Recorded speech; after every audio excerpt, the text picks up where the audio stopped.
Olá pessoal do canal do YouTube, tudo bem com vocês? Meu nome é Cleiton Santos e começamos uma série sobre Football Manager neste momento. Antes de mais nada, eu vou utilizar a série Football Manager 2015. Por quê? Porque já ouvi muitas reclamações em relação ao Football Manager 16.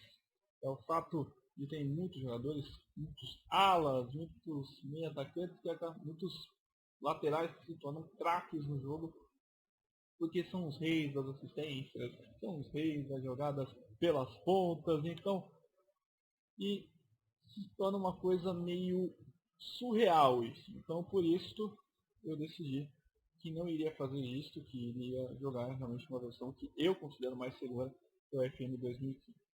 O que nós vamos fazer, basicamente, é o que já foi feito em outro canal, no F-Manager TV. Eu recomendo vocês conferirem o canal do F-Manager TV. E é uma série de vídeos chamada Construindo uma Seleção. Como assim construindo uma seleção? Você assume uma seleção principal e comanda ela no Sub-21, Sub-19. Com qual intuito? Com qual intenção? De você preparar cada seleção, a evolução de cada país, para que os melhores atletas de cada uma das categorias de base acabe subindo de forma gradual, né, sem nenhum atropelo. Claro que acontecem exceções? Claro, acontecem exceções.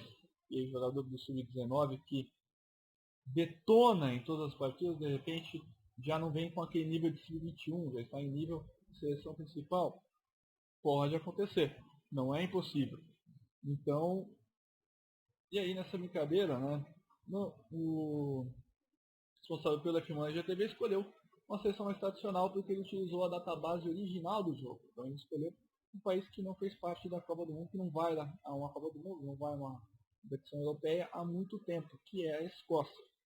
Por aqui, eu escolhi uma seleção um pouco diferente. Não tem nada a ver com o projeto, não tem nada a ver com o treinador Vanderlei Luxemburgo, mas eu escolhi a seleção de Luxemburgo. Por quê? Porque dentre as seleções chamadas saco de pancada, é teoricamente uma seleção que é mais fácil fazer esse trabalho de evolução, de categorias, etc. E para isso eu vou demonstrar no ranking europeu, no ranking da FIFA, vou demonstrar o motivo que é mais fácil fazer isso com a seleção de Luxemburgo em comparação a outras seleções. Vou chegar aqui na seção Europa, rankings. Aqui nós já estamos com o ranking ao contrário, né, o inverso, né, do último ao primeiro. Para liberar San Marino, para fazer San Marino, aí eu já não faria uma coisa tão desconhecida, pois existe o desafio San Marino, e consiste basicamente em você assumir a seleção de San Marino, mas também assumir a equipe do San Marino Calcio, que atualmente joga a terceira lá na Itália. Andorra é a mesma história, é você assumir a seleção de Andorra, mas ao mesmo tempo assumir o Futebol Clube Andorra, que atualmente joga pela divisão catalã, né, a quarta, quinta divisão espanhola, enfim. A quarta ou quinta divisão espanhola. Ilhas Férreas eu teria que liberar a Dinamarca, porque as Ilhas Férreas, até onde eu sei, é um território dinamarquês. Responde, inclusive, a Dinamarca. Liechtenstein não tem uma liga própria, então eu teria que viver da liga da Suíça, já que os seus 7 clubes, os 7 clubes que fazem parte da liga de Liechtenstein, respondem para a liga da Suíça, sendo o principal deles o Vados. Malta, eu analisei bem friamente as equipes e eu vi que não teria aquele potencial enorme de evolução, né? Tendo em vista que é um país que fica no meio de oceano, né? Uma ilha, né? E a possibilidade de evolução em Malta seria uma coisa muito pequena. Chipre e Cazaquistão eu excluí pelo fato de que Chipre tem uma potência, tem duas equipes que são muito fortes no futebol cipriota, que é o Apoel Nicosia e o Anorthosis Famagusta, além do Monoia Nicosia, que é a terceira força aí do futebol cipriota. E no Cazaquistão rola muito dinheiro, basicamente ia acontecer de surgir uma boa seleção cazaque, né? Até porque tem muito dinheiro. Tem equipes como Aktobi, tem equipes como Kairat, que tem muito dinheiro. Só a gente conferir aqui, ó, o Aktobi vamos ver aqui o saldo da Toga, 14 milhões de euros. Aí vamos para o Astana.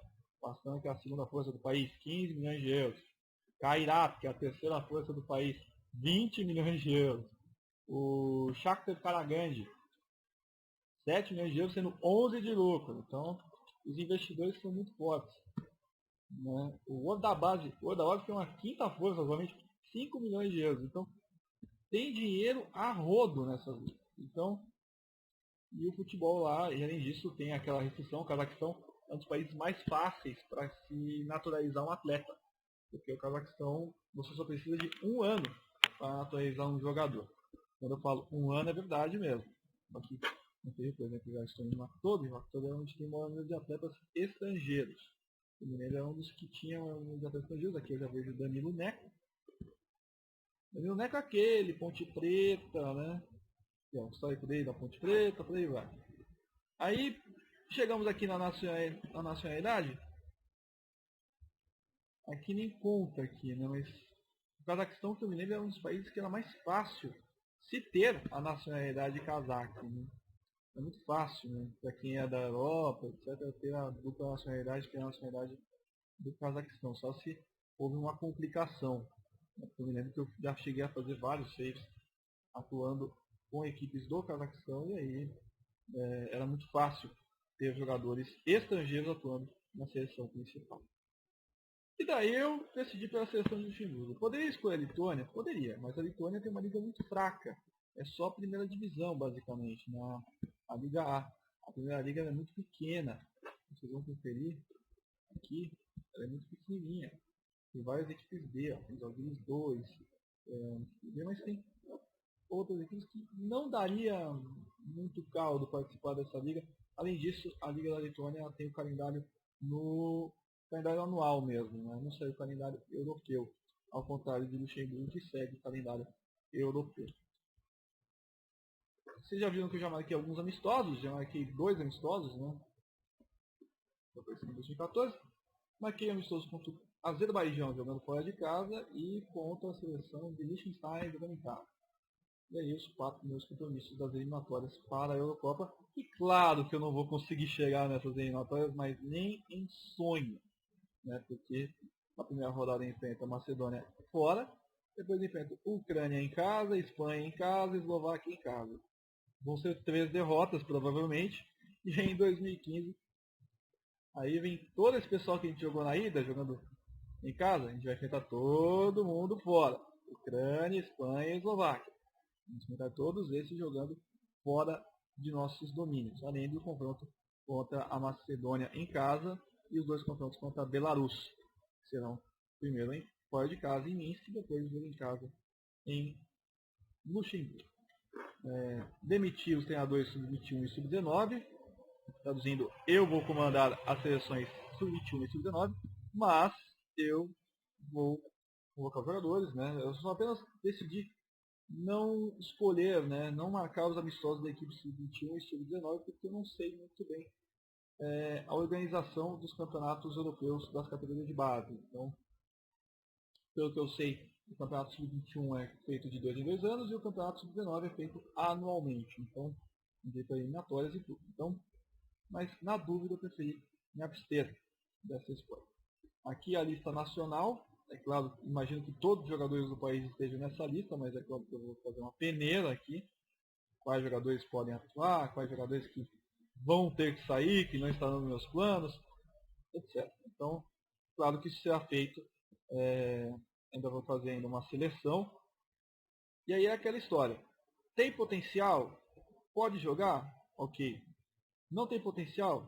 Vai embora. Porque não tem como te aceitar na seleção. Aqui no caso já tinha um jogador que não tem uma avaliação prévia, que é o Brian Simons, mas vamos ficar de olho sobre a avaliação dele. Mas ele é luxemburguês ao mesmo tempo que ele está convocado para a seleção de Portugal, sub-21. Então por isso vai ser uma guerra aqui. Ele já foi escolhido por outro país. Vamos conferir aqui. Caso ele atue pela seleção portuguesa, aí nós estamos realmente vamos perder um atleta para essa seleção sub-21 de Portugal. Tem jogo no dia 4 e vou ficar na torcida para que o para que os jogadores, o Brian Simões, não seja selecionado. Vai ser uma briga também com outras seleções. E o fato de Luxemburgo ter muitas fronteiras com França, com Alemanha, com Portugal, que tem equipes com caráter próximo de Portugal. E já tem jogadores, por exemplo, que eu já confiro aqui, que não tem potencial para jogar, para ir além na carreira. Caso, por exemplo, do Mike Post, 21 anos, ó, já está próximo do seu potencial. O máximo de potencial e ainda nem chegou nele. Então, esse daí já é meio que cara tá fora do baralho, mesma coisa do Henrique Chabet. Então, e aí, de uma maneira evolutiva, o Sub-19 vão para o Sub-21, o Sub-21 vão para a equipe principal, os melhores. Claro que pode ter jogador atropelando essas etapas, claro, provavelmente teremos, mas ao mesmo tempo a gente não pode ir atropelando etapas. A ideia é fazer com que aconteça essa evolução de um caráter natural. No próximo vídeo eu já vou chegar com os seguintes jogos, começando pela minha estreia oficial, que é no dia 2 de setembro, contra o Irã, no seu Sub-19. Depois no dia 3, o confronto contra contra o Azerbaijão.